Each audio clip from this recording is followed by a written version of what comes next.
I don't cover gaming content a lot, mostly because this is a movie channel, but also because I've all but checked out of the video game world for some time now. From afar, it feels like video games are having a lot of the same problems that movies currently are, in that it seems like developers want to retread old ground with remakes rather than coming up with something new. And anyone who's been watching me for any extended amount of time knows that I can't stand it when certain creators like to play it safe. But there is also a fine balance between taking chances and respecting what came before that must be achieved, especially if you plan to play in an established sandbox. Again, this is something that I also talk about with movies all the time. And unfortunately, now I need to talk about it with one of my all-time favorite games.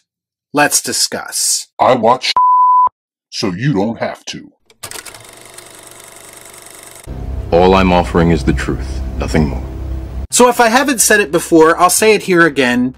The Batman Arkham games were a highlight of my video game experiences. In fact, in a lot of ways, they may even be the highlight, when you take into consideration that these were the Batman games that I waited my whole life for. For those that don't know, Batman is my #1 all-time fictional character. And to me, these games captured the character's tone and overall world of Batman perfectly. So much so that the Arkham games should be considered one of the definitive Batman adaptations of all time. That's how well they were put together. They were perfect and timeless. Period. Well, with the exception of those Batmobile missions in Arkham Knight, but I digress. The point is that there's a reason that these games are looked at as the gold standard of comic book video game adaptations. The best of the best of the best, sir!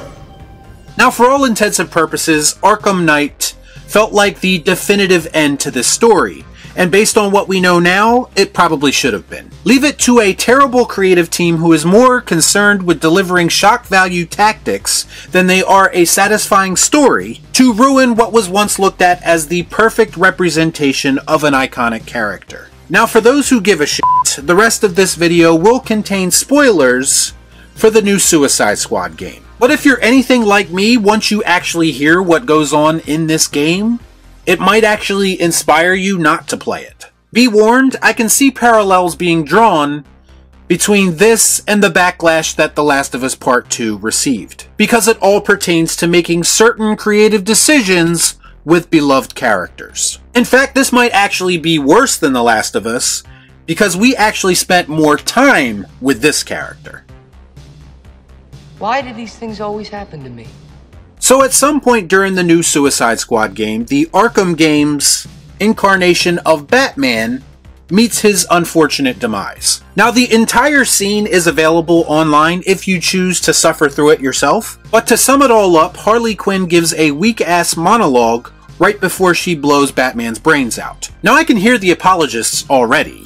Well, the game is called Kill the Justice League, or how can you judge a whole game based on one scene? I've heard it all already, and the answer is quite simple. In the same way that I can decipher that a movie is going to be terrible based on its trailer, I can also see that a game is going to be awful based on one tone-deaf cutscene. Here's a question: why, as a fan, would I want to play this game that dispatches of a character I love in such an unsatisfying way? This scene showed me a few things. It showed me that these developers clearly have very little respect for what this character represents, and they don't understand the love and admiration that some customers might have for this character. No, don't like that. And when you take those two things into consideration, you expect me to give this game the time of day when it's using desperate tactics to create a buzz. Desperate tactics at the expense of one of the best versions of Batman, mind you. From what I understand, this is not the Rocksteady of old.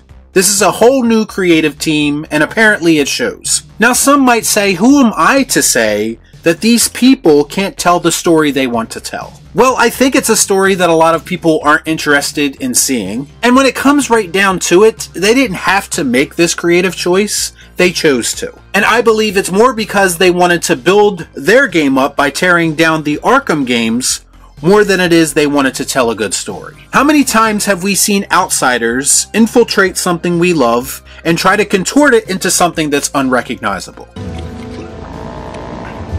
all for the sake of sticking it to legacy, tradition, and of course the fans. Their mentality is, see how cool our characters are? They killed the best version of Batman. It's lazy, uninspired shit, and I'm pretty tired of it at this point. To me, Batman as a character is a symbol, and this is something that Christopher Nolan understood when he was making the Dark Knight trilogy. If you take the Bruce Wayne still being alive reveal at the end of The Dark Knight Rises out of the equation, Batman making the ultimate sacrifice to save Gotham and everyone in it is literally the only satisfying way a character like this can meet their conclusion. In a lot of ways, Arkham Knight's conclusion for this character was satisfying, especially if you take into consideration what we are getting now. This is how you choose to end this Batman story. This is how you choose to showcase Kevin Conroy's last performance. It's a bold strategy, Cotton. Let's see if it pays off for him. Granted, I understand they didn't know it was going to be Kevin Conroy's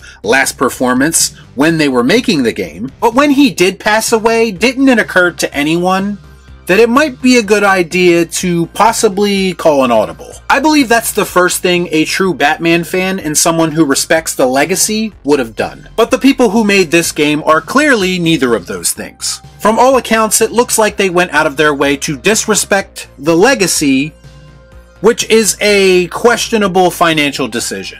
Rocksteady, believe it or not, that name used to mean something to me. That name would have always been synonymous with quality for what they gave us with the Arkham games until now. Even that legacy has been flushed down the toilet because they hired a bad creative team to pick up the mantle. This one account on X said it best. They said, quote, "This is basically Rocksteady telling Arkham fans to go f*** themselves. I have no problem with this if it was an Elseworld story. Since this is supposed to be the Arkhamverse, Rocksteady can seriously f*** off."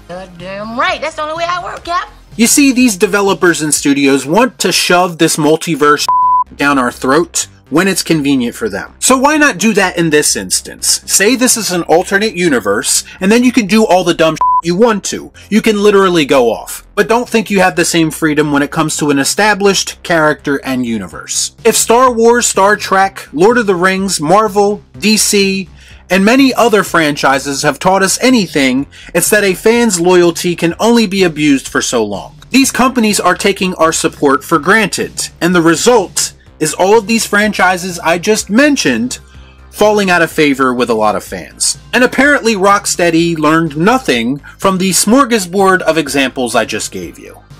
Just when I think you couldn't possibly be any dumber. Apparently Rocksteady was forced to pull the game offline just 1 hour into its deluxe edition's early access launch due to a bug that automatically completed the player's games. All I can say is maybe that bug was a blessing in disguise. So Rocksteady didn't subject more people to the bullshit that they're trying to pass off as DC content right now. Y'all be cool. Shut up.